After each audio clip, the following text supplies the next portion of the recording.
Fala pessoal, tudo bem com vocês? Hoje vou falar do Don Juan do Olô da Lu. Eu nunca falei dele no canal antes porque tem muita gente que já conhece ele. Mas eu parei para pensar e percebi que tem muita gente que acabou de conhecer esse mundo dos Don Juans. Então nesse vídeo eu vou falar sobre qual é a história desse Don Juan e como é o desenvolvimento dos personagens e outras coisas também. Se você ainda não viu esse Don Juan, não se preocupa porque eu não vou dar spoiler. Então vamos começar. O protagonista dessa história é chamado de Teng Sen. Ele fazia parte de uma seita, mas um dia ele é caçado pelos anciões porque ele roubou um conhecimento secreto. Apesar do que ele fez, ele sabia que era errado, e a sua única opção que restava era a morte. Então um dia, quando ele estava fugindo dos anciões, ele se jogou do pico de uma montanha e deixou para a seita como seu legado todas as armas ocultas que ele tinha criado. O Teng Sen pensava que esse era seu fim, mas o que ele não sabia era que após a sua morte ele renasceria em um outro mundo, no corpo de um bebê, e esse mundo era chamado de Continente do Oluo. E para quem não sabe uma curiosidade, o nome do Don Juan é do Olô da Lu, e da Lu significa continente, então em português a tradução do Don Juan é Continente do Oluo. Continuando, agora ele vai ter a chance de recomeçar sua vida e criar a nova seita Teng. E todos que nascem nesse mundo despertam um espírito marcial, e é com ele que você pode cultivar para aumentar o seu nível de poder espiritual.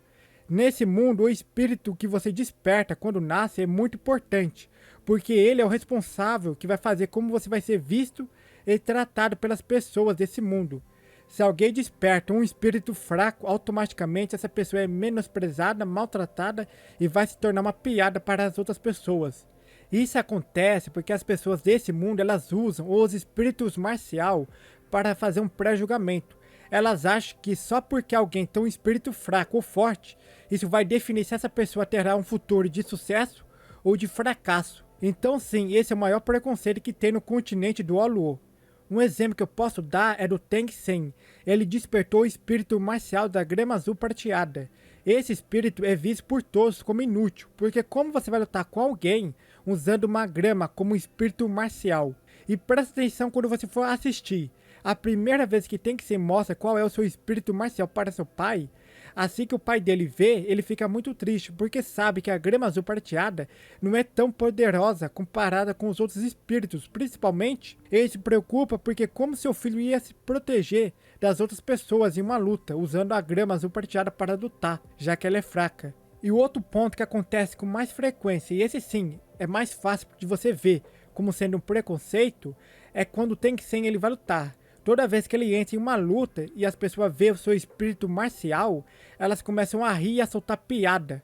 Então sim, vendo esse último ponto que eu falei, o espírito marcial é muito importante na sociedade do Oluo da Lu. Depois que Teng Sen desperta o seu espírito marcial, ele vai para uma academia para aprender a cultivar. E é aí que começa a apresentar outros personagens que serão muito importantes. O legal é que a história realmente mostra o desenvolvimento do protagonista, principalmente na parte que ele está crescendo. No começo mostra ele como uma criança e depois mostra ele como um adolescente. Na academia ele começa a participar de competições e a lutar com outras crianças. E uma coisa importante é que em algumas histórias o protagonista, quando ele reencarna, ele perde a memória da sua vida passada, mas aqui não. Além dele ter todas as suas memórias, ele tem todo o conhecimento que ele adquiriu na sua outra vida. Então ele começa a criar as armas ocultas, já que essa era a sua maior especialidade. E com elas ele usa para compensar a falta de força do seu espírito marcial. E essa é uma das coisas que é bem destacada no Don Juan, que é a inteligência do protagonista, principalmente em fazer armas. Com o passar do tempo, o Teng Sen ele vai fazer novos amigos, conseguir um mestre que vai ensinar ele a cultivar, arranjar um interesse romântico e outras garotas que vão gostar dele no percorrer da história.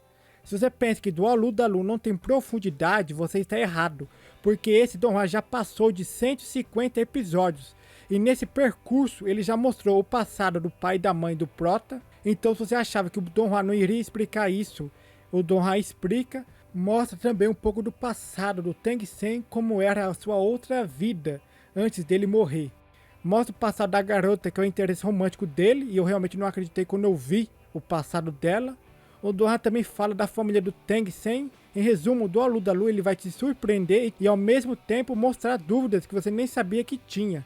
Se você procura um anime chinês que o protagonista é inteligente, que ninguém dá nada por ele e no final ele surpreende todo mundo, e todos os amigos do Prota conseguem um par romântico sem ser só ele, personagens carismáticos, trilha sonora muito boa que em situação de ação faz você ficar tenso, então esse o Don Juan você vai gostar, é muito difícil você não gostar dele. E presta atenção, tudo que eu falei foi sobre a história e a direção. Em relação à animação, ela não é muito boa, mas mesmo ela não sendo boa, vale muito a pena você ver esse Don Juan. E aí pessoal, vocês gostaram desse vídeo? Essa é a primeira vez que eu falo do Olô da Lu. Se vocês quiserem que eu traga mais vídeo dele no canal, então fale aí nos comentários. E se você for novo e for acompanhar mais vídeos desse canal, então inscreva-se. Se você não for acompanhar, então não, porque você só vai estar perdendo o seu tempo. E nesse canal eu só quero aquelas pessoas que amam os Don Juans e gostam desse tipo de conteúdo. É só isso, pessoal. Eu vou ficando até aqui e eu vejo vocês no próximo episódio da Continente Don Juan. Fui!